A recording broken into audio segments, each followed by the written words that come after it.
Hey guys, welcome back to another video. So in today, we're going to do a count up of how much we managed to save in 2025.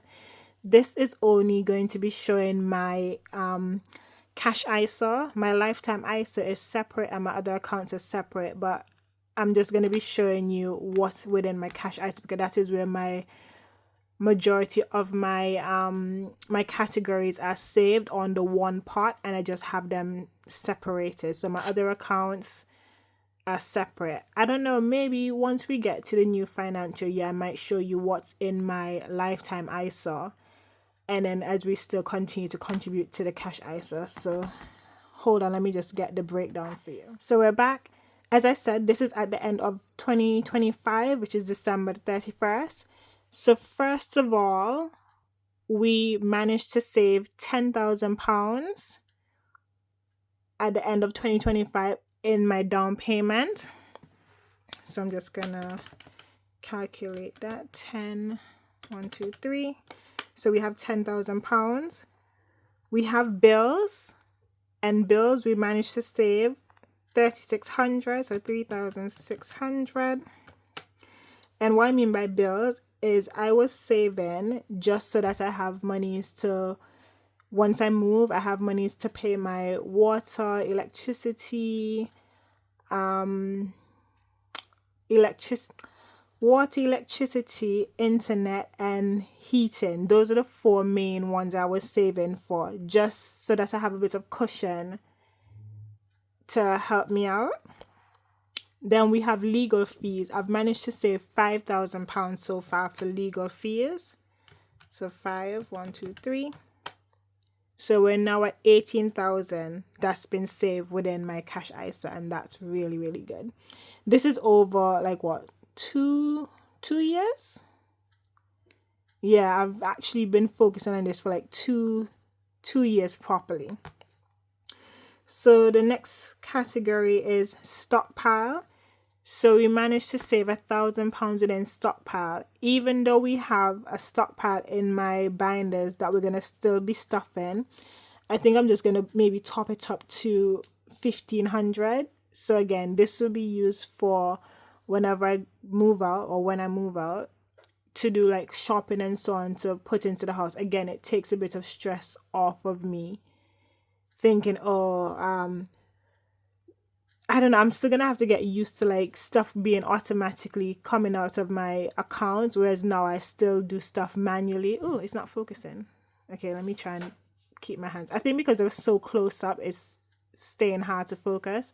I'm gonna try and not move my hands too much. But yeah, did I add in stockpile? You know what? Let me just leave the calculations until we finish. Council tax, we managed to save £2,700, so £2,700. This should be a whole year's of council tax. I don't know, by the time I move, I will still qualify for the single person discounts or whatever the case is. I've done this based on the area that I'm living in, how much we pay for council tax, and I've saved that. So this is a council tax for the year. So obviously it's broken down into 10-month increments, and they're trying to make it smart to say, oh, you get 2 months of not paying. No, you've just divided it by 10 months. So we're paying you 10 months. Instead of paying you 12 months, we're paying it to you in 10 months. The same thing like how these companies do it. Oh, your season ticket loans, you get 2 months free. No, I don't. I am paying the same amount of money, but you're just taking it out over 10 months as opposed to 12-month increments. Because if I multiply that, whatever you're taking out every month, by 10, it gets me back to the same figure that you guys took out for my season ticket loan. Don't try fool me. But yes, insurance, we saved £2,900, so £2,900. Again, this will be for house insurance. If I need to start getting life insurance as well, so at least I have monies there to pay it off up front. Moving fund, we've managed to save £2,000. I don't know if I'm going to top this up anymore, or I'm just going to leave it like this for now, because we already set up the binders and moving fund isn't in there, so the £2,000 should be fine. Because with my moving fund, I think the only persons I would need would be a moving van just to take away the dryer and like the bed frame, those heavier items. Otherwise, I have friends that have cars. We can just pile up everything inside the car. Even though that doesn't really make no sense, but still, we can still pile up everything inside the car and drive places, and then just cuts down on how much things is being carried by the moving van. But if they're going to be taking a dryer and a bed frame, it's better just take everything because it's going to be the same price. But we'll see. Forex. I have Forex sitting down in my cash ISA because I used to do Forex trading, and I haven't closed my account. I just taken the money out. My account is still there, but I haven't been doing any trading from since I've taken this more serious of like saving for a house. So I've just put the money inside, and obviously it's gaining interest as well. So I leave it there. I have a repayment set aside. Oh, that was £500. I have a repayment set aside for £901.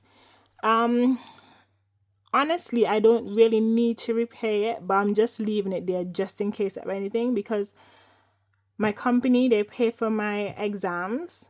They reimburse me for my course, and just in case, like, if you when you complete your exams and you leave before a specific time, you need to pay that money back.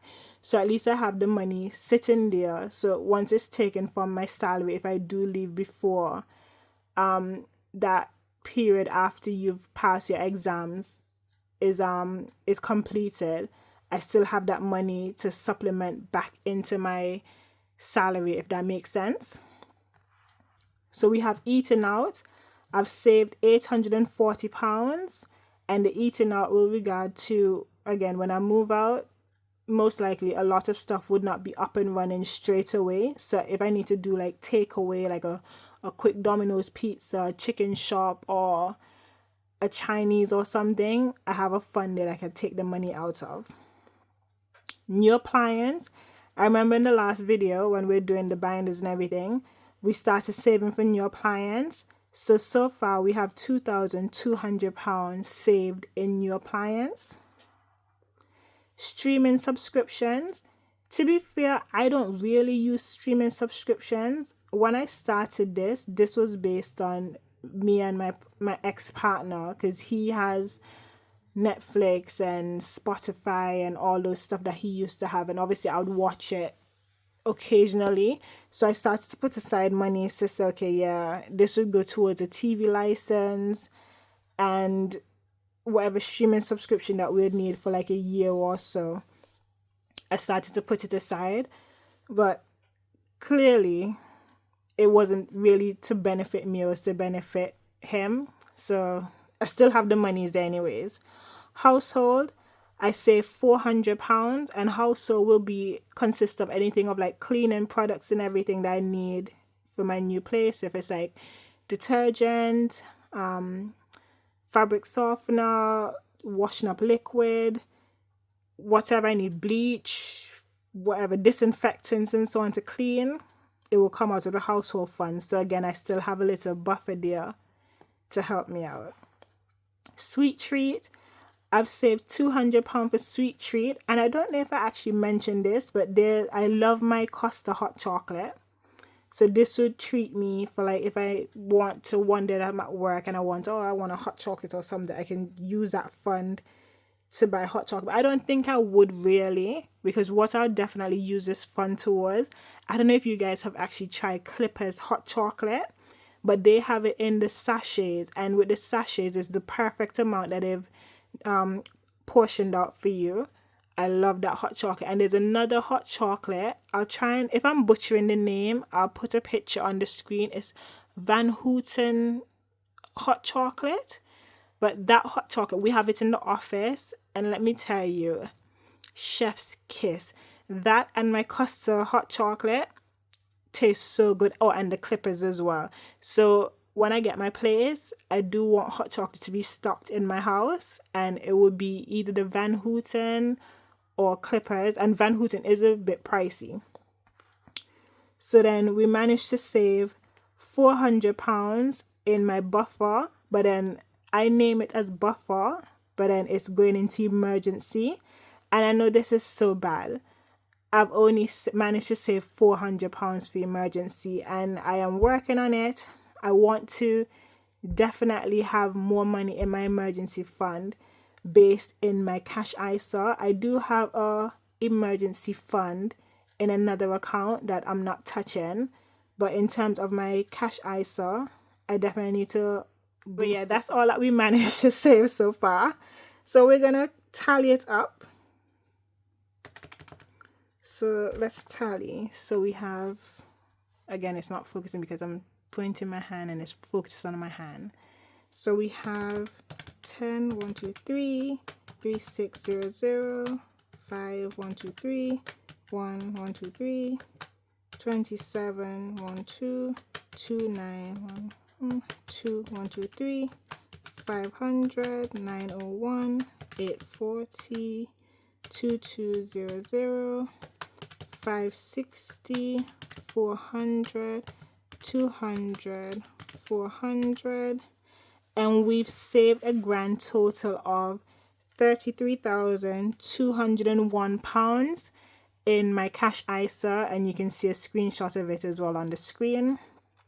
As I was saying, for this year, my extra income will come in from the interest that is tax-free that I'll be gaining, so that I will stuff into my binder number 3, if you guys remember. If not, you can go back to the previous video to see my binder setup and why I said the additional income is going to be going to. But yeah, this is what I managed to save for ending of 2025. I am very happy with my progress. 33,000 in my cash ISA, and again, this is all the categories that is going towards, and it's all going towards more of a home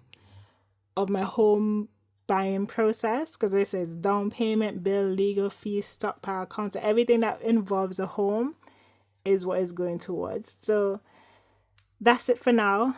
Bye.